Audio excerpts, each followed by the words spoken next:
And some of the breaking news is that Yoweri Kaguta Museveni amekufia kule Entebbe at age of 81.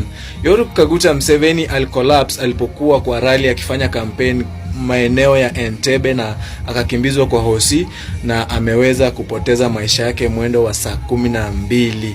Ni habari ambazo tunapata kwa bloggers wa Uganda. Another problem we need to solve is, I don't think it is a security problem, but it is an idiotic problem. The social media. The social media apparently has been saying that Museveni is dead. So the security service needs also to solve that problem. I need to check with them to locate quickly the one who tells such a story, because you waste people's time. They should go for you. Nyinyi Waganda mbona nyinyi wajinga? Hata muone mzee atakufia kwa kiti aache laana kwa kiti. Mzee amezeeka mpaka hata hizi kuja kufanya kampeni atoe sera zake tena. Analeta michongo, zinaendesha baskeli zikipunga mkono. Na nyinyi mko tu hapo ati bana ange upumbavu. Ona. All right, now guys, we have got some update about Yoweri Museveni. Listen to this, it's shocking. The video which has been posted on his X account contains fragments of videos, snippets, which were done by Yoweri Museveni some times back. That is not the fragment. Okay, the video might have been done today, but the fragments which are showing Museveni, not today, verified. Again, you know, earlier on, we had got some news that he has been hospitalized and in some critical condition. That is why he has not been able to push for campaigns in the few days that have passed. Again, we have another update from Nigeria. There was an attempted coup. Oh, by the way, Nigeria can never go back there again because of the Biafran War, if you can remember. I think it was 1966 or 1967. So, I'll give you more updates on that. There was like an attempted coup on the president of Nigeria. Let's see how... Watu wa Uganda, si ndio ma CID wa Afrika. Kenya, we are the CID of Africa. Na tukishawaambia kitu, mchukulie kitu serious. Yoweri Kaguta Museveni ni mgonjwa na amepelekwa India. Tunawaambia ukweli. Si ndio ma CID, si tunapatanga information kutoka huko, kutoka DAU. Sawa? Huyu kijana wa Museveni anatupigia kelele, anatuambia ati siji warning. Unapea nani warning na sisi tunakuambia ukweli? Wewe enda India uchukue babako bwana. Enda India uchukue babako. Kwa nini mbaya inaendelea na Museveni? Museveni tunasikia ako under critical condition. Lakini kijana yake anasema kuwa Museveni ako sawa. So which is which? Labda mnakumbuka hata Raila kulikuwa hivi, kulianza hivi tu. Watu walianza kusense hivi, ukastukia baadaye rest in peace. Museveni ni kama kwa alimbaya, lakini ni kama tunafichwa. Sio kama mnanipata, lakini ukweli utajulikana tu. Juu kijana yake amesema, watu wale wanasema ati babake kwa alimbaya ama amekufa, atawachukulia hatua mbaya sana. Sio kama mnanipata, lakini ni Waganda sio sisi. Kutakuwa na state funerals katika nchi ya Kenya, Tanzania na Uganda. Zikifuatana hivi. Zikifuatana.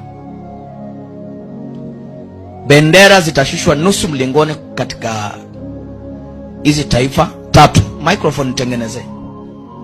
Bendera itashushwa nusu mlingoti katika hizi mataifa tatu. Lakini, ladies and gentlemen, as we are all converging in different corners of the country and the world to mourn the passing and the death of the late former Prime Minister and ODM party leader Raila Odinga, some other news are coming into our news desk this evening from Uganda.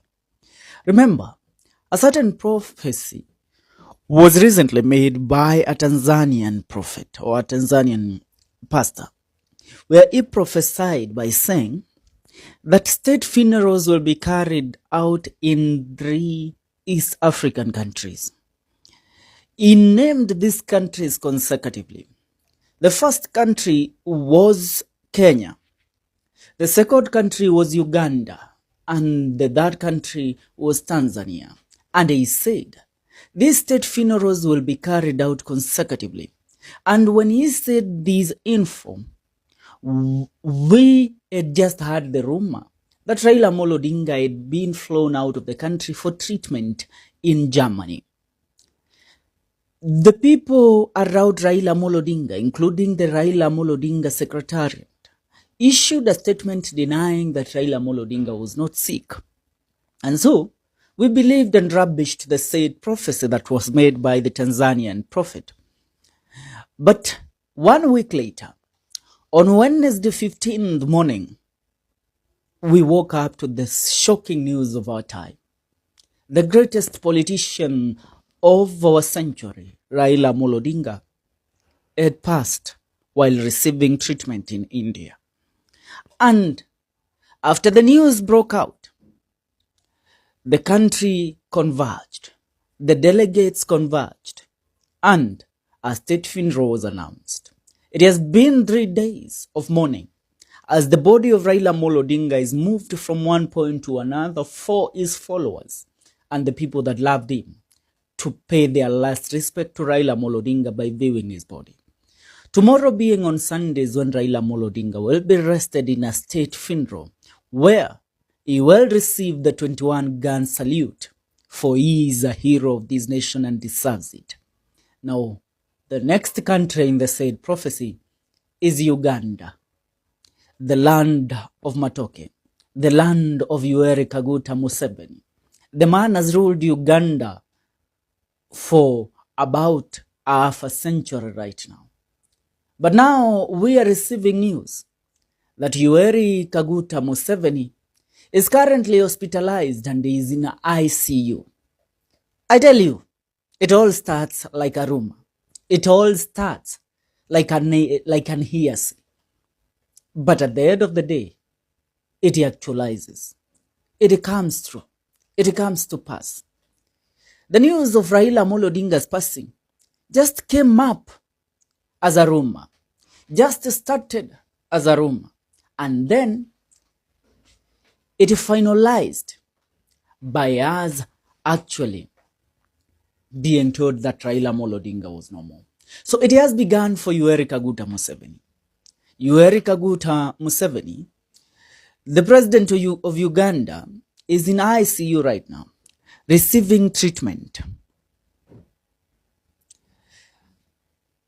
I mean, currently Uganda is in a political campaign zone. The mood in Uganda smells of politics. Remember, Yoweri Museveni is currently as his opposition leader, the opposition leader of Uganda, Kizza Besigye, in prison, in a military prison, where Kizza Besigye is accused of treason and trying to overthrow the government of Yoweri Museveni. But Mzee Kizza Besigye, who was once upon a time a great friend to Kaguta Museveni, we all know he's just a politician like any other. You cannot pinpoint and tell us that he was mobilizing military somewhere to try and overthrow the government of Yoweri Museveni. No. But he has been in jail for all this while. Now, as the campaign period heats up in Uganda, Museveni has not made public appearances for the last 3 weeks. It is believed that currently in Uganda, Museveni is using dummies, or let me say mannequins, made in the image of Yoweri Museveni. Sanamu zilizotengenezwa kwa mfano na zinazomfanana Yoweri Museveni ndizo ambazo zinatembezwa katika taifa la Uganda wakati huu ambapo kampeni zinapata kufanyika. I mean, it is a strategy that Museveni has learned. He has borrowed a leaf from the president of Cameroon, the longest and the oldest president currently serving, ambaye anavai kwa sasa anataka kuongoza Cameroon for 60 years. Museveni also want to remain in power for all that while. So Museveni has not been seen in public. Instead, he is sending mannequins to go and campaign for him. Wanapita tu na sanamu za Museveni kwa street, then wameweka soundtrack za Museveni akiongea kwa speakers, zinaongea zikikampenia Museveni. That is what is currently happening, ladies and gentlemen. So, us being told that Museveni is in ICU or in HDU, actually we can take it we can actually think that this is true. And let me tell you, if Museveni wasn't sick, yesterday when the state burial of Raila Odinga was conducted in Nairobi at Nyayo Stadium, Museveni, being a very close ally and a friend to Raila Odinga, couldn't have missed that burial, couldn't have missed paying his last respect to his longtime friend Raila Odinga. Museveni would have been there yesterday. But because Museveni is in no condition to get out of the hospital bed, he did not make it. Instead, the Ugandan government sent delegates to come and represent Uganda in Kenya. Ladies and gentlemen, the time of tyranny is coming to an end. The time of people that want to rule Africa in the monarchical way is over. Museveni is on his way. Raila amempatia rile. Museveni anahitaji kukamilisha hii rile aipatiane Tanzania. Tunaelewana? The rile will be completed in Tanzania, and that is when the prophecy will actually come true. In Tanzania, President Samia Suluhu Hassan inherited the leadership during the corona period from the late President Dr. John Pombe Magufuli. Magufuli died due to corona thing.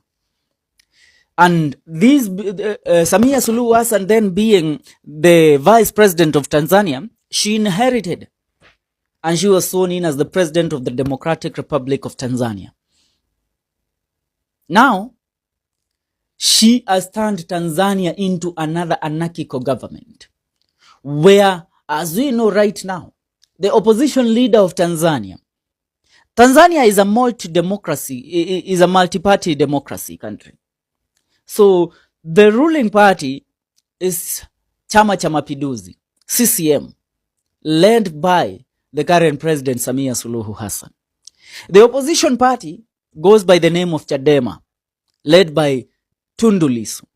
Tundu Lissu is currently in prison, where he was jailed on accusation that he, Tundu Lissu, wanted to overthrow the government of one Samia Suluhu Hassan. The same thing that is happening in Uganda.